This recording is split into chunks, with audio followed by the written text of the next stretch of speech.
CM KCR से मुलाकात के बाद मजलिस इत्तेहादुल मुस्लिमीन के हेडक्वार्टर दारुस्सलाम में तमाम मुस्लिम नुमाइंदों ने प्रेस कॉन्फ्रेंस की। असदुद्दीन ओवैसी ने इस मौके पर मीडिया नुमाइंदों के सवालों के जवाब देते हुए कहा कि सीएम केसीआर ने जहां मसाजिद की शहादत पर दुख जाहिर किया है, वहीं उन्होंने न सिर्फ मसाजिद के उसी मकाम पर तामीर पर रजामंदी जाहिर की है, बल्कि इसके अलावा मुसलमानों के लिए मुख्तलिफ मकामात पर नए कब्रस्तान बनाने का ऐलान किया। बल्कि मस्जिद खाना और शमशाबाद की मस्जिद नूर के मुतालिक भी मुस्बत रद्द-ए-अमल जाहिर किया। जैसा कि आप जानते हैं कि आज all India Muslim personal law board के रियासत तेलंगाना के जो अरकान हैं वो और जमीयतुल उलमा जमात इस्लामी हिंद, मौलाना अकबर निज़ामुद्दीन साहब, हमारे हैदर आगा साहब और तामीर मिल्लत हज़रत मौलाना खालिद सैफुल्लाह रहमानी साहब और मुफ्ती खलील अहमद साहब की क़ियादत में अंसारी साहब हम लोग सब जाकर चीफ मिनिस्टर से मुलाकात किए। सेक्रेटेरिएट के इन दोनों मसाजिद की जो शहादत हुई उसकी दोबारा उसी मुकाम पर तामीर, और साथ ही साथ हमने अपने तरफ से चीफ मिनिस्टर को तमाम मुसलमानों के एहसासात और तकालीफ से भी उसको वाकिफ़ कराया और एक रिप्रेजेंटेशन भी चीफ मिनिस्टर को दिया है। और मोहतरम जनाब असदुद्दीन ओवैसी साहब ने हम सब लोगों की सोच की तर्जुमानी फरमाई और हजरात ने भी अपनी बात पेश की। चीफ मिनिस्टर साहब से ये बात कही गई कि हमारे यहाँ मस्जिद हमारे अक़ीदे का हिस्सा है। जिस जगह पर एक बार मस्जिद बन जाए वो हमेशा के लिए मस्जिद बन जाती है,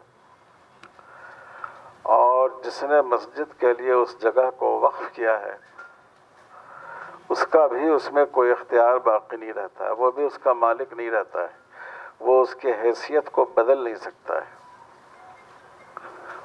और यह बात भी वाज़ेह की गई कि मस्जिद असल में बिल्डिंग का नाम नहीं है, बल्कि उस ज़मीन का नाम है जो नमाज के लिए वक्फ की जाती है। इसलिए उसी जगह पर दोबारा मस्जिद की तामीर करना ज़रूरी है और ये तमाम मुसलमानों का मुतालबा है। बहुत खुशी की बात यह है कि चीफ मिनिस्टर साहब ने बहुत ही तफसील के साथ हम लोगों का मौक़िफ़ सुना और उन्होंने बहुत वाज़ेह अल्फाज में ये वादा किया कि जो दो मस्जिदें हैं, न सिर्फ वो दो मस्जिदें हैं बल्कि उनके दरमियान जो जगह है उस जगह को शामिल करते हुए तकरीबन 1500 गज़ ज़मीन, वही ज़मीन ये हुकूमत मस्जिद के लिए देगी। दो मस्जिदें बनेंगी और बीच का जो हिस्सा है उसमें मस्जिद की खिदमत करने वाले इमाम, मुअज्जिन साहब वग़ैरह उनका क्वार्टर बनेगा और गवर्नमेंट अपनी तरफ से इसको बनाएगी। और उन्होंने ये भी वादा किया है कि अक्टूबर के पहले या दूसरे हफ्ते में उसकी बुनियाद रखी जाएगी, और बुनियाद इस तरह रखी जाएगी कि उसमें मस्जिद की भी बुनियाद होगी, फिर उसी अहाते में जो मंदिर बनने वाला है उसकी भी बुनियाद रखी जाएगी, और सेक्रेटेरिएट ही से लगी हुई ईसाई भाइयों के लिए जो चर्च की भी जगह हुकूमत दे रही है उसकी भी बुनियाद रखी जाएगी, ताकि इस मुल्क की जो गंगा जमनी तहजीब है और जो सेकुलरिज्म है उसका इजहार हो सके उससे।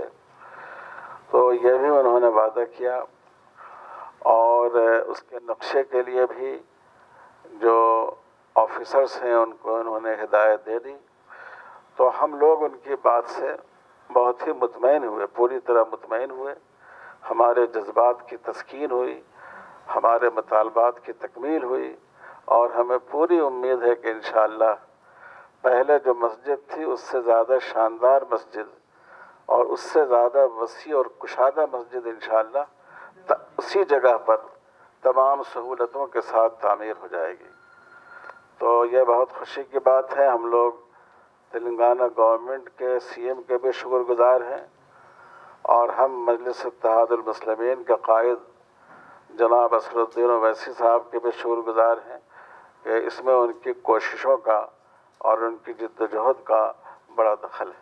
دونوں مساجد اسی جگہ پر بنیں گے جس جگہ پر پہلے سے قائم تھے۔ اس کے علاوہ درمیان کی جو جگہ ہے وہ بھی مساجد کے لیے حوالے کر دی گئی ہے۔ انشاءاللہ وہاں پر خادمین مساجد کے کوارٹرز بنائے جائیں گے۔ صرف مسجد ہی نہیں بلکہ مندر اور پھر ایک چرچ کے لیے بھی جگہ الاٹ کی گئی ہے، اور ہمارے سامنے ہی چرچ کے ذمہ داروں سے اور مندر کے ذمہ داروں سے بات کی گئی۔ اکتوبر کے پہلے ہفتے یا دوسرے ہفتے میں تینوں کا سنگ بنیاد ایک تقریب کے ذریعے سے انشاءاللہ رکھا جائے گا۔ اور اسی میٹنگ میں نارائن پیٹ پر جو عاشقانے کو منظم کیا گیا تھا اس کے بارے میں بھی ڈسکشن ہوا۔ نقیب ملت جناب بیرسٹر اسدالدین اویسی صاحب نے مسئلے کو اٹھایا تو سی ایم صاحب نے یہ وعدہ کیا ہے کہ اس کے لیے بھی زمین دی جائے گی اور اس کے لیے بھی بنانے کے لیے خرچہ دیا جائے گا۔ محمود علی صاحب سے کہا کہ آپ ذمہ داری لیں اور مقام پر اس کو عاشقانے کو بنائیں۔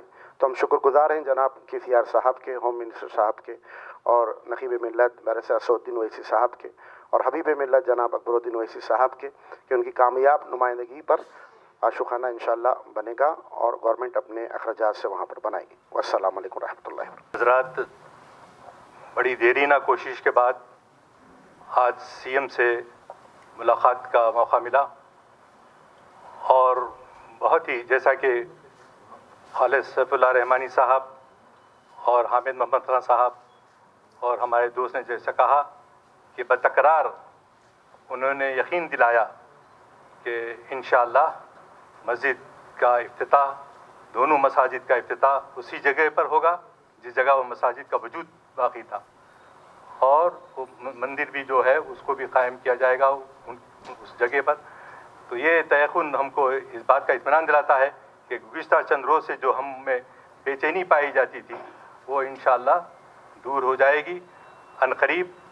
اور اس کے ساتھ ساتھ اسدالدین اویسی صاحب نے اس زمانے وہاں پر ان کو یاد دلایا مسجد نور، اس کی تکمیل کے سلسلے میں بھی، اور عنبرپیٹ کی مسجد کے سلسلے میں بھی، اور اس کے علاوہ 2 قبرستان جو 50-50 ایکڑ کے ہوں اس کی فراہمی کے سلسلے میں بھی نمائندگی کی گئی۔ مجھے یقین ہے کہ مسلمانان حیدرآباد خاص طور سے اور دکن کے مسلمان انشاءاللہ یقین رکھ سکتے ہیں کہ چیف منسٹر اپنے وعدے کے مطابق انشاءاللہ دونوں مساجد کا سنگ بنیاد رکھیں گے، اور انشاءاللہ ہم سب کو جو بے چینی سی ہے وہ انشاءاللہ دور ہو جائے گی۔ بہت ہی زبردست نمائندگی کی گئی سب کی جانب سے، اور چیف منسٹر صاحب نے ہمارے بیرسٹر اسدالدین صاحب اور اکبرالدین اویسی صاحب کی نمائندگی پر یہ تیقن دیا ہے کہ دونوں مساجد اسی مقام پر بنائی جائیں گی۔ نہ صرف اسی مقام پر بنائی جائیں گی، دونوں مساجد کے درمیان میں جو جگہ ہے وہ جگہ بھی مسلمانوں کے مسجد کے لیے، جو مؤذن صاحب وغیرہ کے کوارٹر کے لیے، وہ بھی دی جائے گی۔ اس طرح سے ٹوٹل 1500 گز زمین جو ہے وہ دے دیں گے، اور اس کا اندراج بھی وقف بورڈ میں وہ کرا دیں گے۔ یہ بہت خوشی کی بات ہے۔ چند دنوں سے جو مسلمانوں میں ایک بے چینی تھی وہ بے چینی ختم ہو گئی، اور بار بار ہمارے بیرسٹر صاحب یہی کہہ رہے تھے کہ انشاءاللہ مسجد وہیں پر اسی مقام پر بنائے گی، اور ہم اسی کے لیے ہی جد و جہد کریں گے۔ اور چیف منسٹر سے ملاقات کے بعد آج یہ طے کر دیا گیا کہ جو ہے وہ اکتوبر کے پہلے یا دوسرے ہفتے میں مساجد کا، اس کے ساتھ مندر کا، اور جو ہے عیسائی چرچ کا بھی جو ہے سنگ بنیاد ایک بہت اچھی تقریب منعقد کر کے وہیں پر سنگ بنیاد بھی رکھ دیا جائے گا۔ آج کا جو ڈیلیگیشن چیف منسٹر صاحب سے ملا اور مسلمانوں کی جو بے چینی دونوں مساجد کے شہید ہونے پر تھی اس کا اظہار کیا گیا، اور یہ مطالبہ کیا گیا کہ جو مساجد شہید کیے گئے उसी मकाम पर दोबारा तामीर किए जाएं। और इस नुमाइंदगी में बैरिस्टर जनाब असदुद्दीन ओवैसी साहब और जनाब अकबरुद्दीन ओवैसी साहब ने क़ियादत की थी और चीफ मिनिस्टर साहब ने बहुत वक्त दिया, तफसील से सुना और जो प्रपोज्ड प्लान था उसको नुमायां तौर पर बड़े स्क्रीन पर वजाहत करते हुए हमको दिखलाया और ये बतलाया कि भाई जो उनके पास पहले मस्जिद का जो प्लान था वो क्या था और हमारा क्या मुतालबा है। काफ़ी गौर व खौस के बाद ये तय हुआ कि हमारे जो मसाजिद थे उनके प्रपोज प्लान से कोई मुतासिर नहीं हो रहे थे। उन्होंने बोला कि ठीक है, आप लोगों की ख्वाहिश है कि अलहदा आपकी जो मसाजिद थे वहाँ पर ही तामीर होंगे, मैं उससे इत्तेफाक करता हूँ। और साथ ही साथ जो दो मसाजिद के दरमियान ज़मीन थी वो ज़मीन भी हमको वक्फ कर देने का वायदा किया और ये दोनों मसाजिद मिलाकर अलहदा अलहदा बनाए जाएंगे और बीच में जो है मसाजिद से मुताल्लिक़ स्टाफ क्वार्टर्स के तौर पर बनाए जाएंगे। इसके अलावा मुसलमानों के ख़ब्रस्तान के लिए ORR के अतराफ़ में 1 एकड़ ज़मीन ख़ब्रस्तान के लिए मुसलमानों के दिए जाएंगे। वो उसके लिए उन्होंने महकमे माल के जो अहदेदार हैं उनको हिदायत दी कि ज़मीन पॉइंट आउट करके CM के इल्म में लेकर आए। नहीं भाई, देखिए, मेरे को हैदराबाद की आवाम और भारत की जनता ने मुझे इसलिए वोट डालकर कामयाब किया कि मैं पार्लियामेंट में अंदर जाकर भारत के मौजूदा प्रधानमंत्री, उनकी सरकार की आंखों में आंखें डालकर उनकी गलतियों को, उनकी कमजोरियों को उनके सामने रखूं और उनसे सवाल तलब करूं। ये बुनियादी मेरा काम है। ये काम मुझे, आपने वोट क्यों डाला मुझे? इसलिए डाला ना कि भाई आप जाओ, जाकर पूछो, हमारी तकलीफ को बयान करो। 8 करोड़ नौकरियां चले गई, 1.8 मिलियन लोगों की तनख्वाहें खत्म हो गई, बच्चों को वैक्सीन नहीं लग रहा है पोलियो का, बच्चों को वैक्सीन नहीं लग रहा पोलियो का। 10 करोड़ भारत में बच्चे स्कूलों में पढ़ते मिड डे मील स्कीम से महरूम है।